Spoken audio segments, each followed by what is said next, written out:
Quiz competition में जरूर हिस्सा लीजिए। साथियों, जब बात टोक्यो ओलंपिक्स की हो रही हो तो भला मिल्खा सिंह जी जैसे लेजेंडरी एथलीट को कौन भूल सकता है। कुछ दिन पहले ही कोरोना ने उन्हें हमसे छीन लिया। जब वे अस्पताल में थे तो मुझे उनसे बात करने का अवसर मिला था। बात करते हुए मैंने उनसे आग्रह किया था।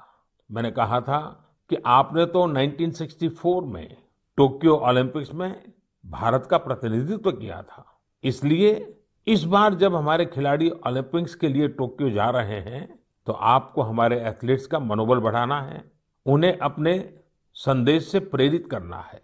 वो खेल को लेकर इतना समर्पित और भावुक थे कि बीमारी में भी उन्होंने तुरंत ही इसके लिए हामी भर दी। लेकिन दुर्भाग्य से नियति को कुछ और मंजूर था। मुझे आज भी याद है 2014 में वो सूरत आए थे। हम लोगों ने एक नाइट मैराथन का उद्घाटन किया था। उस समय उनसे जो गपशप हुई, खेलों के बारे में जो बात हुई, उससे मुझे भी बहुत प्रेरणा मिली थी। हम सब जानते हैं कि मिल्खा सिंह जी का पूरा परिवार स्पोर्ट्स को समर्पित रहा है, भारत का गौरव बढ़ाता रहा है। साथियों, जब टैलेंट, डेडिकेशन, डिटर्मिनेशन और स्पोर्ट्समैन स्पिरिट एक साथ मिलते हैं तब जाकर कोई चैंपियन बनता है। हमारे देश में तो अधिकांश खिलाड़ी छोटे छोटे शहरों, कस्बों, गांवों से निकल करके आते हैं। टोक्यो जा रहे ओलंपिक दल में भी कई ऐसे खिलाड़ी शामिल हैं जिनका जीवन बहुत प्रेरित करता है। हमारे प्रवीण जाधव जी के बारे में आप सुनेंगे तो आपको भी लगेगा कि कितने कठिन संघर्षों से गुजरते हुए प्रवीण जी यहाँ पहुंचे हैं। प्रवीण जाधव जी महाराष्ट्र के सातारा जिले के एक गांव के रहने वाले हैं। वो आर्चरी के बेहतरीन खिलाड़ी हैं। उनके माता पिता मजदूरी कर परिवार चलाते हैं और अब उनका बेटा अपना पहला ओलंपिक्स खेलने टोक्यो जा रहा है। ये सिर्फ उनके माता पिता ही नहीं, हम सभी के लिए कितने गौरव की बात है। ऐसे ही एक और खिलाड़ी हैं हमारी नेहा गोयल जी। नेहा टोक्यो जा रही महिला हॉकी टीम की सदस्य हैं। उनकी माँ और बहनें साइकिल की फैक्ट्री में काम करके परिवार का खर्च जुटाती हैं। नेहा की तरह ही दीपिका कुमारी जी के जीवन का सफर भी उतार चढ़ाव भरा रहा है। दीपिका के पिता ऑटो रिक्शा चलाते हैं और उनकी माँ नर्स हैं। और अब देखिए, दीपिका अब टोक्यो ओलंपिक्स में भारत की तरफ से एकमात्र महिला तीरंदाज है। कभी विश्व की नंबर 1 तीरंदाज रही दीपिका के साथ हम सबकी शुभकामना है। साथियों, जीवन में हम जहां भी पहुंचते हैं, जितनी भी ऊंचाई प्राप्त करते हैं, जमीन से ये जुड़ाव हमेशा हमें अपनी जड़ों से बांधे रखता है। संघर्ष के दिनों के बाद मिली सफलता का आनंद भी कुछ और ही होता है। टोक्यो जा रहे हमारे खिलाड़ियों ने बचपन में साधनों, संसाधनों की हर कमी का सामना किया, लेकिन वो डटे रहे, जुटे रहे। उत्तर प्रदेश के मुजफ्फरनगर की प्रियंका गोस्वामी जी का जीवन भी बहुत सीख देता है। प्रियंका के पिता बस कंडक्टर है। बचपन में प्रियंका को वो बैग बहुत पसंद था जो मेडल पाने वाली खिलाड़ियों को मिलता है। इसी आकर्षण में उन्होंने पहली बार रेस वॉकिंग प्रतियोगिता में हिस्सा लिया था। अब आज वो इसकी बड़ी चैंपियन है। जैवलिन थ्रो में भाग लेने वाले शिवपाल सिंह जी बनारस के रहने वाले हैं। शिवपाल जी का तो पूरा परिवार ही इस खेल से जुड़ा हुआ है।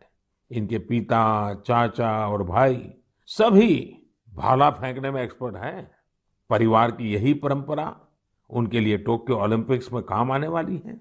टोक्यो ओलंपिक के लिए जा रहे हैं चिराग शेट्टी और उनके पार्टनर सात्विक साईराज का हौसला भी प्रेरित करने वाला है।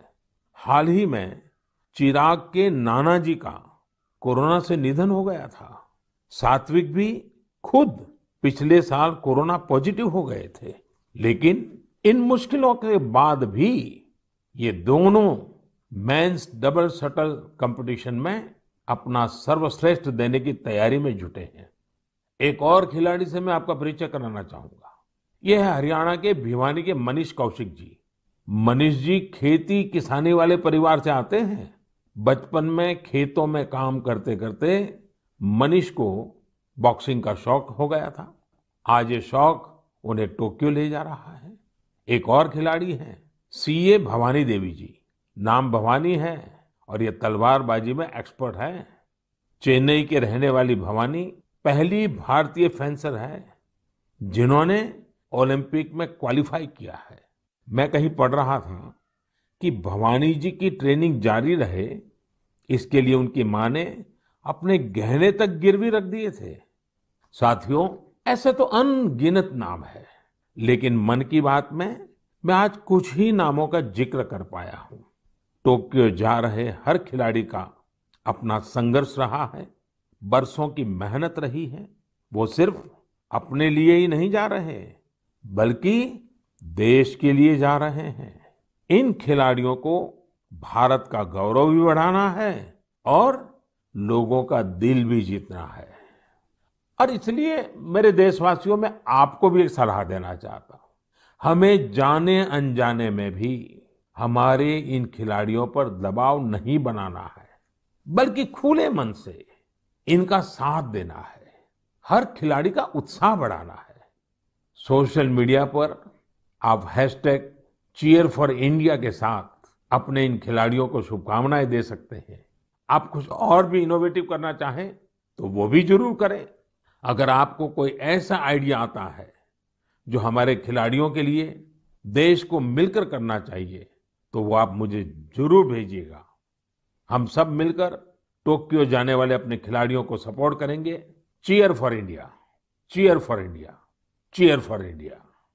मेरे प्यारे देशवासियों, कोरोना के खिलाफ हम देशवासियों की लड़ाई जारी है, लेकिन इस लड़ाई में हम सब साथ मिलकर कई असाधारण मुकाम भी हासिल कर रहे हैं। अभी कुछ दिन पहले ही हमारे देश ने एक अभूतपूर्व काम किया है। 21 जून को वैक्सीन अभियान के अगले चरण की शुरुआत हुई और उसी दिन देश ने 86 लाख से ज्यादा लोगों को मुफ्त वैक्सीन लगाने का रिकॉर्ड भी बना दिया। और वो भी एक दिन में। इतनी बड़ी संख्या में भारत सरकार की तरफ से मुफ्त वैक्सीनेशन, और वो भी एक दिन में, स्वाभाविक है इसकी चर्चा भी खूब हुई है। साथियों, एक साल पहले सबके सामने सवाल था कि वैक्सीन कब आएगी। आज हम एक दिन में लाखों लोगों को मेड इन इंडिया वैक्सीन मुफ्त में लगा रहे हैं, और यही तो नए भारत की ताकत है। साथियों, वैक्सीन की सेफ्टी देश के हर नागरिक को मिले, हमें लगातार प्रयास करते रहना है। कई जगहों पर वैक्सीन हेजिटेंसी को खत्म करने के लिए कई संगठन, सिविल सोसाइटी के लोग आगे आए हैं और सब मिलकर के बहुत अच्छा काम कर रहे हैं। चलिए हम भी आज एक गांव में चलते हैं और उन्हीं लोगों से बात करते हैं वैक्सीन के बारे में। मध्य प्रदेश के बैतूल जिले के डुलारिया गांव चलते हैं। हेलो। नमस्कार। नमस्ते जी। मेरा नाम राजेश हिरावे, ग्राम पंचायत डुलारिया, भीमपुर ब्लॉक। राजेश जी, मैंने फोन इसलिए किया कि मैं जानना चाहता था कि अभी आपके गांव में अब कोरोना की क्या स्थिति है। सर, यहाँ पे कोरोना की स्थिति तो अभी ऐसा कुछ नहीं है यहाँ। अभी लोग बीमार नहीं है। जी। गांव की जनसंख्या कितनी है, कितने लोग हैं गांव में? गांव में 462 पुरुष है और 332 महिलाएं। अच्छा राजेश जी, आपने वैक्सीन ले ली क्या? नहीं सर, अभी नहीं लिया। अरे क्यों नहीं लिया? सर जी, यहाँ पे कुछ लोगों ने कुछ व्हाट्सएप पे ऐसा भ्रम डाल दिया गया कि उससे लोग भ्रमित हो गए सर जी। तो क्या आपके मन में भी डर है? जी, सब पूरे गांव में ही ऐसा भ्रम फैला दिया था सर। अरे रे रे, ये क्या बात की आपने। देखिए राजेश जी। मेरा आपको भी और मेरे सभी गांव के भाई बहनों को यही कहना है कि डर है तो निकाल दीजिए। जी। हमारे पूरे देश में 31 करोड़ से भी ज्यादा लोगों ने वैक्सीन का टीका लगवा लिया है। जी। आपको पता है ना, मैंने खुद ने भी दोनों डोज लगवा लिए हैं। जी सर। अरे मेरी माँ तो करीब करीब 100 साल की है, उन्होंने भी दोनों डोज लगवा लिए हैं। कभी कभी किसी को इससे बुखार वगैरह आता है, पर वो बहुत मामूली होता है, कुछ घंटों के लिए ही होता है। देखिए, वैक्सीन नहीं लेना बहुत खतरनाक हो सकता है। जी। इससे आप खुद को तो खतरे में डालते ही हैं, साथ ही में परिवार और गांव को भी खतरे में डाल सकते हैं। जी।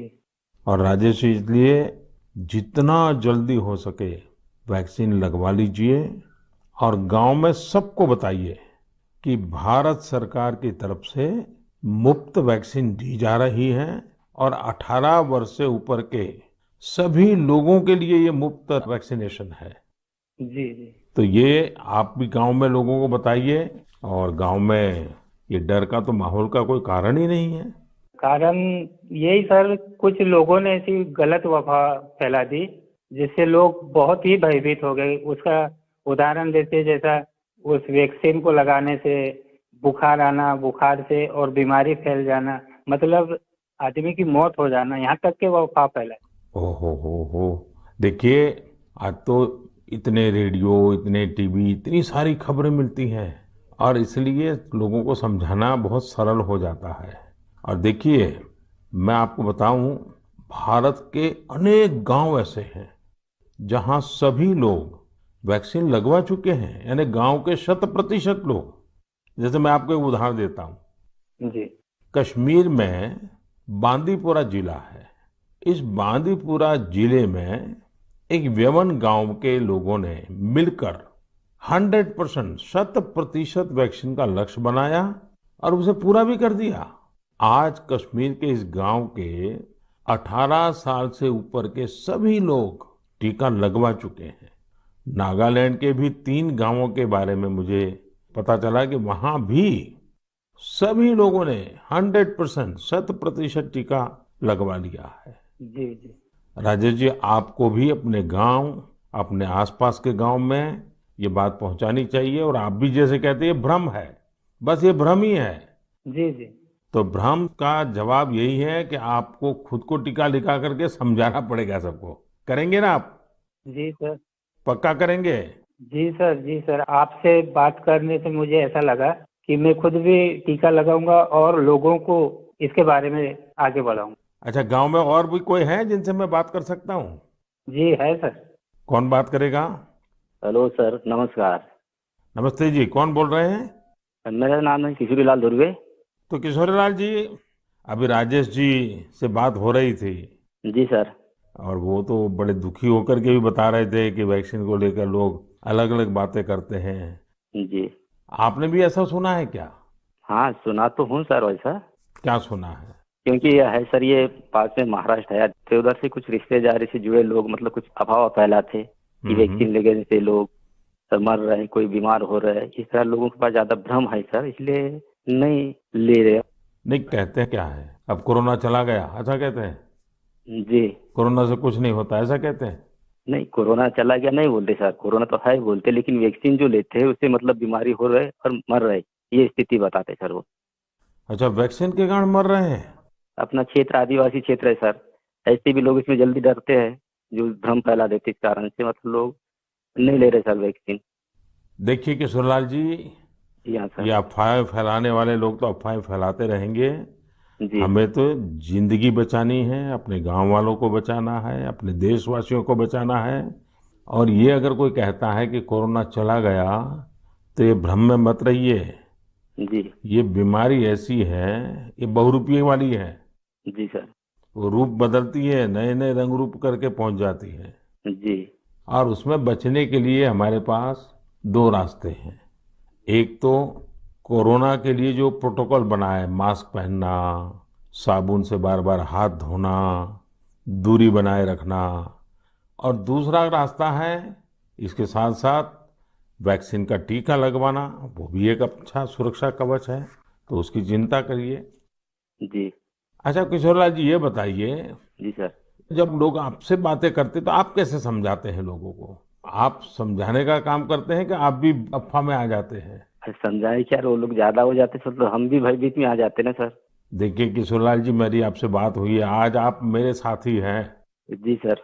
आपको डरना नहीं है और लोगों के डर को भी निकालना है। निकालोगे? जी निकालेंगे सर, लोगों के डर को भी निकालेंगे सर, मैं स्वयं भी खुद लगाऊंगा। देखिए, अफ़वाहों पर बिल्कुल ध्यान न दें। जी। आप जानते हैं हमारे वैज्ञानिकों ने कितनी मेहनत करके वैक्सीन बनाई है। जी सर। साल भर रात दिन इतने बड़े बड़े वैज्ञानिकों ने काम किया है। और इसलिए हमें विज्ञान पे भरोसा करना चाहिए, वैज्ञानिकों पर भरोसा करना चाहिए। और ये झूठ फैलाने वाले लोगों को बार बार समझाना चाहिए कि देखिए भाई, ऐसा नहीं होता है। इतने लोगों ने वैक्सीन ले लिया है, कुछ नहीं होता है। जी। और अफवाहों से बहुत बच करके रहना चाहिए, गांव को भी बचाना चाहिए। जी। और राजेश जी, किशोरीलाल जी, आप जैसे साथियों को तो मैं कहूंगा कि आप अपने ही गांव में नहीं और गांवों में भी इन अफवाहों को रोकने का काम कीजिए और लोगों को बताइए मेरे से बात हुई है। जी सर। बता दीजिए, मेरा नाम बता दीजिए। बताएंगे सर और समझाएंगे लोगों को और स्वयं भी लेंगे। देखिए, आपके पूरे गांव को मेरी तरफ से शुभकामनाएं दीजिए। जी सर। और सभी से कहिए कि जब भी अपना नंबर आए, जी। वैक्सीन जरूर लगवाएं। ठीक है सर। मैं चाहूंगा कि गांव की महिलाओं को, हमारी माताओं बहनों को जी सर। इस काम में ज्यादा से ज्यादा जोड़िए और सक्रियता के साथ उनको साथ रखिए। जी। कभी कभी माताएं बहनें बात कहती है ना, लोग जल्दी मान जाते हैं। जी। आपके गांव में जब टीकाकरण पूरा हो जाए तो मुझे बताएंगे आप? हाँ बताएंगे सर। पक्का बताएंगे? जी। देखिए, मैं इंतजार करूंगा आपकी चिट्ठी का। जी सर। चलिए राजेश जी, किशोर जी, बहुत बहुत धन्यवाद, आपसे बात करने का मौका मिला। धन्यवाद सर, आपने हम बात किया है, बहुत बहुत धन्यवाद आपको भी। साथियों, कभी न कभी ये विश्व के लिए केस स्टडी का विषय बनेगा कि भारत के गांव के लोगों ने, हमारे वनवासी आदिवासी भाई बहनों ने इस कोरोना काल में किस तरह अपने सामर्थ्य और सूझबूझ का परिचय दिया। गांव के लोगों ने क्वारंटाइन सेंटर बनाए, स्थानीय जरूरतों को देखते हुए कोविड प्रोटोकॉल बनाए। गांव के लोगों ने किसी को भूखा नहीं सोने दिया, खेती का काम भी रुकने नहीं दिया। नजदीक के शहरों में दूध, सब्जियां, ये सब हर रोज पहुंचता रहे, ये भी गांव ने सुनिश्चित किया। यानी खुद को संभाला, औरों को भी संभाला। ऐसे ही हमें वैक्सीनेशन अभियान में भी करते रहना है। हमें जागरूक रहना भी है और जागरूक करना भी है। गांव में हर एक व्यक्ति को वैक्सीन लग जाए, ये हर गांव का लक्ष्य होना चाहिए। याद रखिए, और मैं तो आपको खास रूप से कहना चाहता हूं, आप एक सवाल अपने मन में पूछिए। हर कोई सफल होना चाहता है, लेकिन निर्णायक सफलता का मंत्र क्या है? निर्णायक सफलता का मंत्र है निरंतरता। इसलिए हमें सुस्त नहीं पड़ना है, किसी भ्रांति में नहीं रहना है। हमें सतत प्रयास करते रहना है, कोरोना पर जीत हासिल करनी है। मेरे प्यारे देशवासियों, हमारे देश में अब मानसून का सीजन भी आ गया है। बादल जब बरसते हैं तो केवल हमारे लिए ही नहीं बरसते, बल्कि बादल आने वाली पीढ़ियों के लिए भी बरसते हैं। बारिश का पानी जमीन में जाकर इकट्ठा भी होता है, जमीन के जल स्तर को भी सुधारता है। और इसलिए मैं जल संरक्षण को देश सेवा का ही एक रूप मानता हूं। आपने भी देखा होगा, हम में से कई लोग इस पुण्य को अपनी जिम्मेदारी मानकर लगे रहे हैं। ऐसे ही एक शख्स हैं उत्तराखंड के पौड़ी गढ़वाल के सच्चिदानंद भारती जी। भारती जी एक शिक्षक हैं और उन्होंने अपने कार्यों से भी लोगों को बहुत अच्छी शिक्षा दी है। आज उनकी मेहनत से ही पौड़ी गढ़वाल के उफरैंखाल क्षेत्र में पानी का बड़ा संकट समाप्त हो गया। जहां लोग पानी के लिए तरसते थे, वहां आज साल भर जल की आपूर्ति हो रही है। साथियों, पहाड़ों में जल संरक्षण का एक पारंपरिक तरीका रहा है, जिसे चाल खाल भी कहा जाता है। यानी पानी जमा करने के लिए बड़ा सा गड्ढा खोदना। इस परंपरा में भारती जी ने कुछ नए तौर तरीकों को जोड़ दिया। उन्होंने लगातार छोटे बड़े तालाब बनवाए। इससे न सिर्फ उफरैंक खाल की पहाड़ी हरी भरी हुई, बल्कि लोगों की पेयजल की दिक्कत भी दूर हो गई। आप ये जानकर हैरान रह जाएंगे कि भारती जी ऐसी 30,000 से अधिक जल तलैया बनवा चुके हैं। 30,000। उनका ये भगीरथ कार्य आज भी जारी है और अनेक लोगों को प्रेरणा दे रहे हैं। साथियों, इसी तरह यूपी के बांदा जिले में अंधाव गांव के लोगों ने भी एक अलग ही तरह का प्रयास किया है।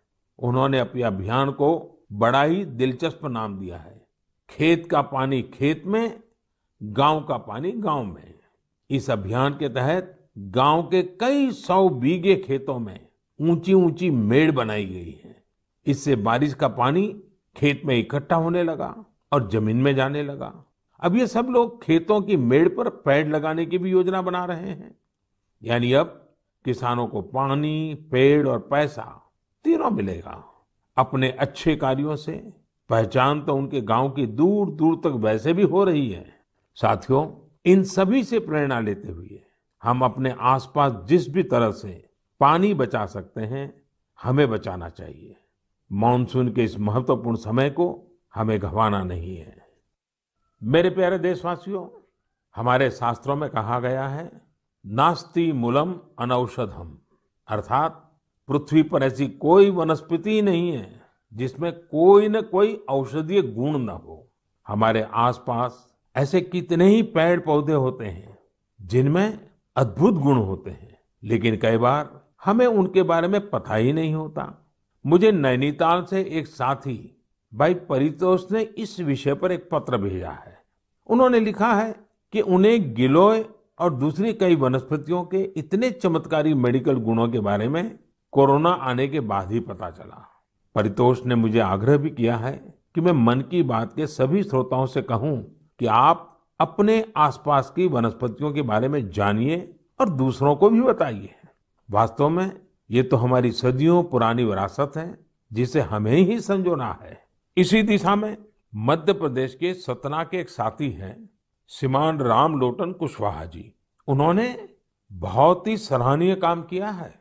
रामलोटन जी ने अपने खेत में एक देशी म्यूजियम बनाया है।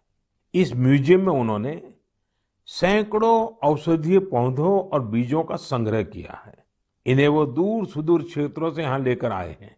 इसके अलावा वो हर साल कई तरह की भारतीय सब्जियां भी उगाते हैं।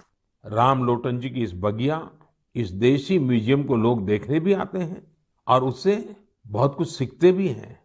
वाकई एक बहुत अच्छा प्रयोग है जिसे देश के अलग अलग क्षेत्रों में दोहराया जा सकता है। मैं चाहूंगा आप में से जो लोग इस तरह का प्रयास कर सकते हैं वो जरूर करें। इससे आपकी आय के नए साधन भी खुल सकते हैं। एक लाभ ये भी होगा कि स्थानीय वनस्पतियों के माध्यम से आपके क्षेत्र की पहचान भी बढ़ेगी। मेरे प्यारे देशवासियों, अब से कुछ दिनों बाद 1 जुलाई को हम नेशनल डॉक्टर्स डे मनाएंगे। ये दिन देश के महान चिकित्सक और स्टेट्समैन डॉक्टर बीसी राय की जन्म जयंती को समर्पित है। कोरोना काल में डॉक्टर्स के योगदान के हम सब आभारी हैं। हमारे डॉक्टर्स ने अपनी जान की परवाह न करते हुए हमारी सेवा की है। इसलिए इस बार नेशनल डॉक्टर्स डे और भी खास हो जाता है। साथियों, मेडिसिन की दुनिया के सबसे सम्मानित लोगों में से एक हिपोक्रेट्स ने कहा था, "Wherever the art of medicine is loved, there is also a love of humanity." यानी जहां आर्ट ऑफ मेडिसिन के लिए प्रेम होता है, वहां मानवता के लिए भी प्रेम होता है। डॉक्टर्स इसी प्रेम की शक्ति से ही हमारी सेवा कर पाते हैं। इसलिए हमारा ये दायित्व है कि हम उतने ही प्रेम से उनका धन्यवाद करें, उनका हौसला बढ़ाएं। वैसे हमारे देश में कई लोग ऐसे भी हैं जो डॉक्टर्स की मदद के लिए आगे बढ़कर काम करते हैं। श्रीनगर से एक ऐसे ही प्रयास के बारे में मुझे पता चला। यहाँ डल झील में एक बोट एम्बुलेंस सर्विस की शुरुआत की गई। इस सेवा को श्रीनगर के तारिक अहमद पटलू जी ने शुरू किया, जो एक हाउस बोट ओनर है। उन्होंने खुद भी कोविड-19 से जंग लड़ी है और इसी से उन्हें एम्बुलेंस सर्विस शुरू करने के लिए प्रेरित किया। उनकी इस एम्बुलेंस से लोगों को जागरूक करने का अभियान भी चल रहा है। वो लगातार एम्बुलेंस से अनाउंसमेंट भी कर रहे हैं। कोशिश यही है कि लोग मास्क पहनने से लेकर दूसरी हर जरूरी सावधानी बरतें। साथियों, डॉक्टर्स डे के साथ ही 1 जुलाई को चार्टर्ड अकाउंटेंट्स डे भी मनाया जाता है। मैंने कुछ वर्ष पहले देश के चार्टर्ड अकाउंटेंट्स से ग्लोबल लेवल की भारतीय ऑडिट फर्म्स का उपहार मांगा था। आज मैं उन्हें इसकी याद दिलाना चाहता हूँ। अर्थव्यवस्था में पारदर्शिता लाने के लिए चार्टर्ड अकाउंटेंट्स बहुत अच्छी और सकारात्मक भूमिका निभा सकते हैं। मैं सभी चार्टर्ड अकाउंटेंट्स, उनके परिवार के सदस्यों को अपनी शुभकामनाएं देता हूं। मेरे प्यारे देशवासियों, कोरोना के खिलाफ भारत की लड़ाई की एक बड़ी विशेषता है।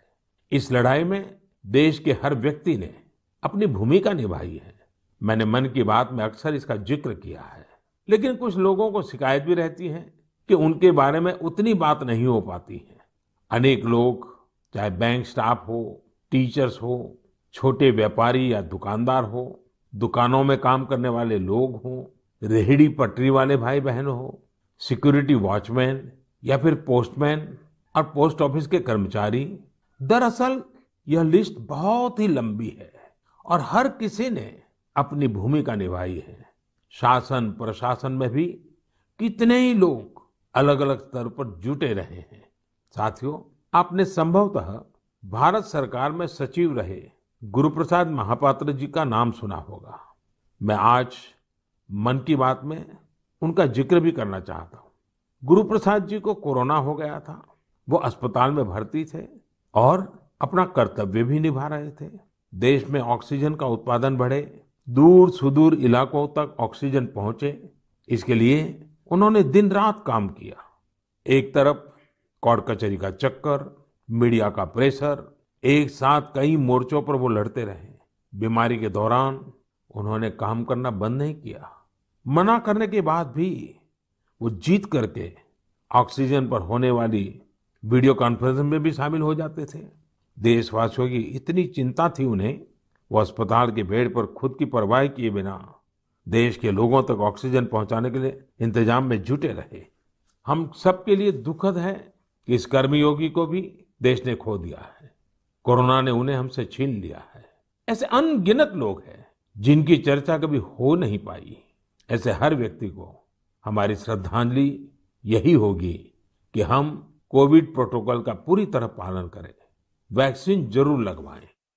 मेरे प्यारे देशवासियों, मन की बात की सबसे अच्छी बात यह है कि इसमें मुझसे ज्यादा आप सबका योगदान रहता है।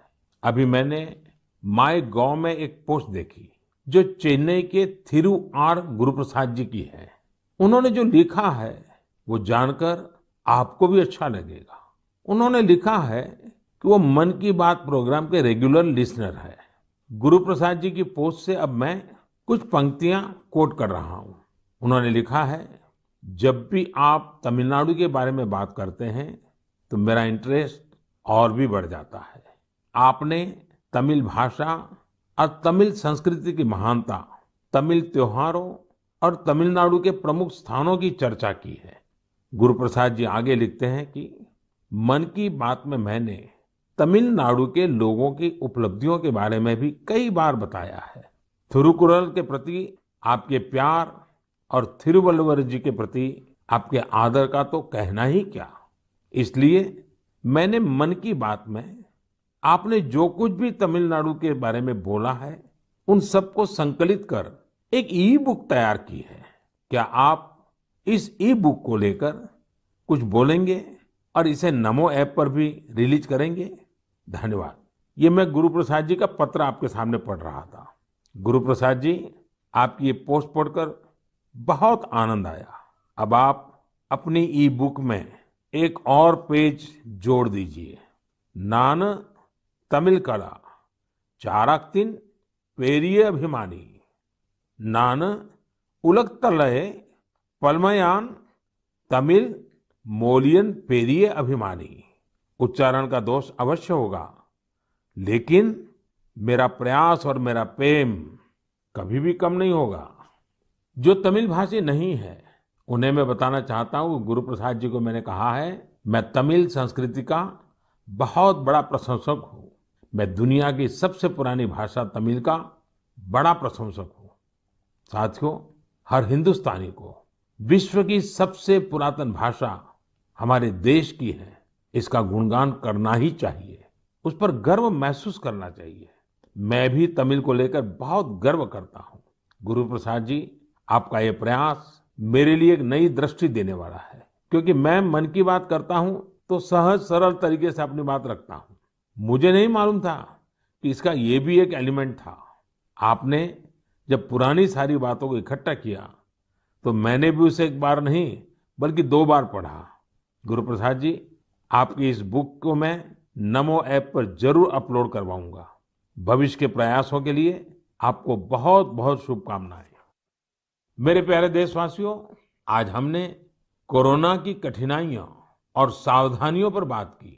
देश और देशवासियों की कई उपलब्धियों पर भी चर्चा की। अब एक और बड़ा अवसर भी हमारे सामने है। 15 अगस्त भी आने वाला है। आजादी के 75 वर्ष का अमृत महोत्सव हमारे लिए बहुत बड़ी प्रेरणा है। हम देश के लिए जीना सीखें। आजादी की जंग देश के लिए मरने वालों की कथा है। आजादी के बाद के इस समय को हमें देश के लिए जीने वालों की कथा बनाना है। हमारा मंत्र होना चाहिए इंडिया फर्स्ट। हमारे हर फैसले, हर निर्णय का आधार होना चाहिए इंडिया फर्स्ट। साथियों, अमृत महोत्सव में देश ने कई सामूहिक लक्ष्य भी तय किए हैं। जैसे हमें अपने स्वाधीनता सेनानियों को याद करते हुए उनसे जुड़े इतिहास को पुनर्जीवित करना है। आपको याद होगा कि मन की बात में मैंने युवाओं से स्वाधीनता संग्राम पर इतिहास लेखन करके शोध करने इसकी अपील की थी। मकसद ये था कि युवा प्रतिभाएं आगे आए, युवा सोच, युवा विचार सामने आए, युवा कलम नई ऊर्जा के साथ लेखन करे।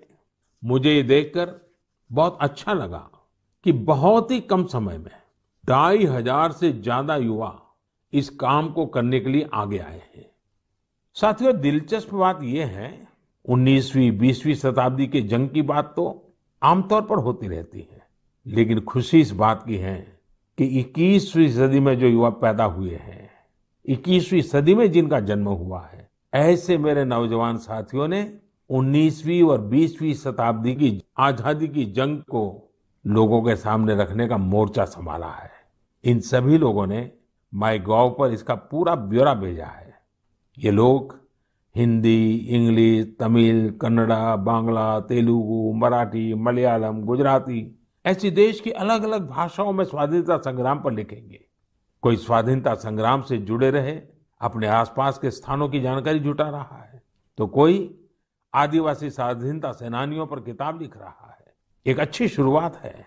मेरा आप सभी से अनुरोध है कि अमृत महोत्सव से जैसे भी जुड़ सकते हैं जरूर जुड़ें। ये हमारा सौभाग्य है कि हम आजादी के 75 वर्ष के पर्व का साक्षी बन रहे हैं। इसलिए अगली बार जब हम मन की बात में मिलेंगे तो अमृत महोत्सव की और तैयारियों पर भी बात करेंगे। आप सब स्वस्थ रहिए, कोरोना से जुड़े नियमों का पालन करते हुए आगे बढ़िए। अपने नए नए प्रयासों से देश को ऐसे ही गति देते रहिए। इन्हीं शुभकामनाओं के साथ बहुत बहुत धन्यवाद।